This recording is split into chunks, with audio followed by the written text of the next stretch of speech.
আমার কিছু হয়নি, কিন্তু দেখো, যাদেরকে তুমি বড় ভাই বলো, তারা আমার মুখ বন্ধ করার জন্য আমাদেরকে ধরে এনে অত্যাচার করেছে।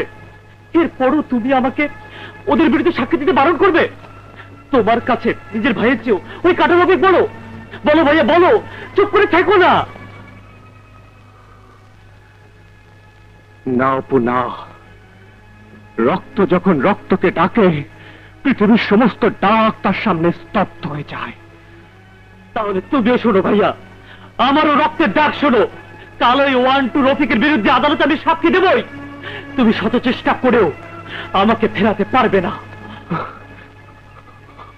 আমি তোকে ফেরাবো না, সাক্ষী তোকে দিতেই হবে। এটা আমার অনুরোধ নয়, আদেশ। ওই 1-2 রফিককে আমি আর কোনো ভাইয়ের বুকে গুলি চালাতে দেব না। তাহলে চলো ভাইয়া, দুজনে মিলে ওই রফিকের মগের